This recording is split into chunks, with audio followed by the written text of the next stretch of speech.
Et bonjour à tous et bienvenue dans cette nouvelle vidéo du Fada. Aujourd'hui, on reparle à nouveau de Majorette.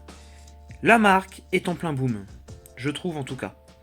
Pourquoi? Depuis son rachat par Simba, Dicky, fabricant allemand, Majorette nous sort des moules et des moules pour notre plus grand plaisir. Et n'hésite pas notamment à aller puiser dans son passé assez glorieux en ressortant des voitures qui ont fait ses grandes heures, comme notamment cette Porsche que l'on voit juste ici.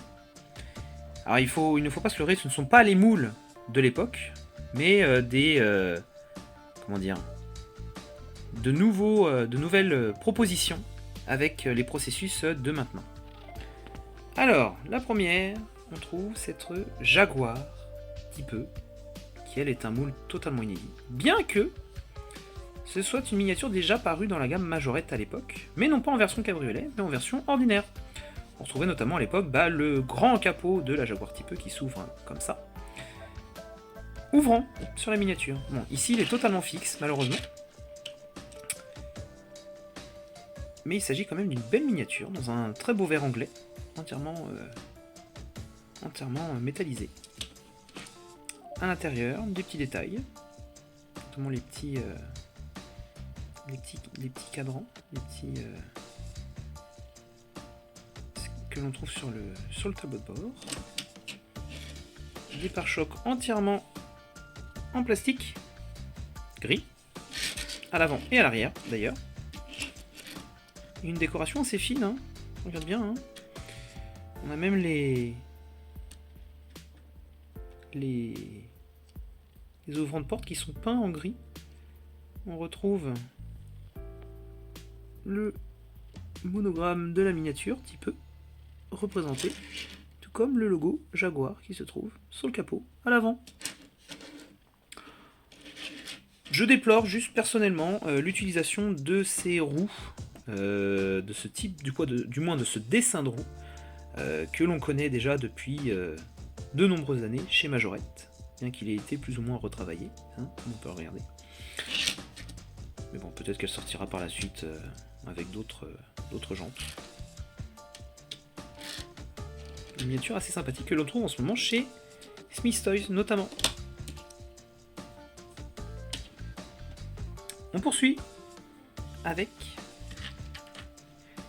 cette Fiat 500 électrique qui présente le nouvel avant de la voiture. Alors, miniature dont le moule a été retravaillé, qui ont déjà paru à l'époque. Il s'agit de la 500 actuelle, non pas de la version plus ancienne. On retrouve d'ailleurs aussi la même chose, mais en version cabriolet. Et puis finalement, je ne m'en étais pas du tout aperçu qu'il existait deux versions, avant de trouver les deux au même moment, chez les mêmes vendeurs, à la bourse de Mulhouse, puisque en effet, j'ai un peu de mal parfois à trouver certains modèles dans les rayons proches de chez moi. Donc je m'alimente aussi chez les différents vendeurs que je peux trouver lors de bourses aux miniatures. Bon, pour le reste, il s'agit de deux moules identiques, sauf qu'il y en a un dont le toit a été coupé et pas l'autre. Mais la décoration est typiquement la même. On trouve notamment la signature lumineuse des feux à l'arrière qui est assez bien représentée. Le petit logo, alors je ne sais pas si on va bien le voir. Hop. Le petit logo qui est juste là sur les deux miniatures. Hop. Le 500i. Et à l'avant, on retrouve bien la signature lumineuse du modèle à l'échelle 1 et le petit logo 500 sur les deux. Deux petites puces qui sont plutôt inséparables, enfin du moins quand j'aurai l'occasion, elles seront mises l'une à côté de l'autre.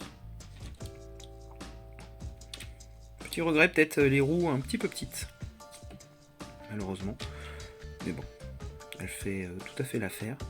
On retrouve un liseré peint façon chrome sur le profil des deux voitures.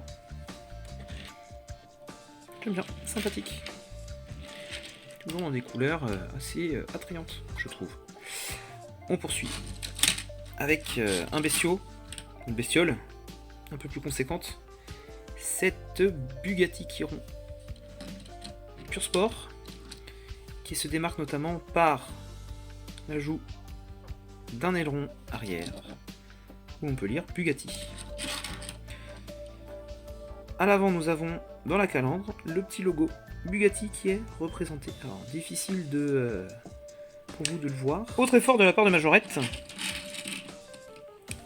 c'est le fait de représenter également le petit logo Bugatti à l'arrière. Je trouve que pour des jouets, c'est quand même assez poussé. Hein, ce sont des miniatures destinées à des enfants. Donc pas forcément regardant sur les détails.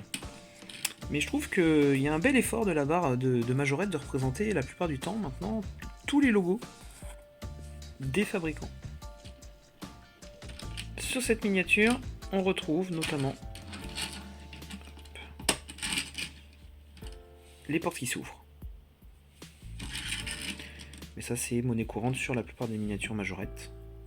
Mais en tout cas, parmi celles que j'ai à vous présenter aujourd'hui, bah c'est la seule. Ça va me faire mentir du coup, ce que je viens de vous annoncer. Mais non, la plupart des miniatures Majorette ont des ouvrants.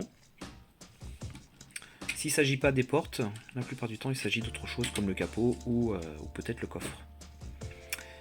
On termine du coup par une dernière miniature, qui est donc dans la gamme Porsche, cette fois-ci. Une Porsche 911 Carrera, qui est un moule déjà paru chez Majorette. Alors je trouve cette décoration vraiment géniale, avec des nouvelles roues, un intérieur orange, façon années 80, et une décoration qui rappelle bien cette époque.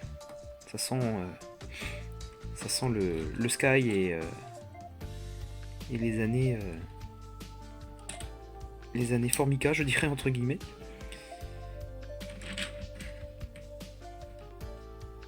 On a ici le coffre, du moins le capot moteur qui s'ouvre, puisque le moteur se trouve à l'arrière sur toute bonne Porsche qui se respecte. Je dis bien qui se respecte, puisque ce n'est pas le cas de toutes. On a, hop, le logo Porsche, bien mis en évidence. Et si on regarde bien, le nom, Carrera, noté Carrera RS, sur la miniature. Et à l'avant, de nouveau, le petit blason, Porsche. Les feux, phares, clignotants sont bien représentés, pas de soucis. Un petit détail que je viens d'apercevoir, 2,7 litres. Cylindrée du coup du moteur. Bel effort de la part de Majorette, encore une fois. Je la trouve vraiment, vraiment sympathique celle-ci. Bon, dans tous les cas, ainsi s'achève notre vidéo sur les miniatures de la gamme Majorette. Des miniatures qui sont d'ores et déjà trouvables, donc la plupart proviennent de chez Smith Toys. Et puis pour les deux Fiat 500, je les ai trouvées en bourse. Mais bon, je pense qu'elles ne devraient pas tarder quand même à arriver dans les rayons, ou du moins elles y sont peut-être déjà dans certains coins en France. Mais écoutez, n'hésitez pas à mettre un petit pouce bleu si vous avez aimé cette vidéo. Je vous remercie d'avoir regardé et je vous dis à très bientôt.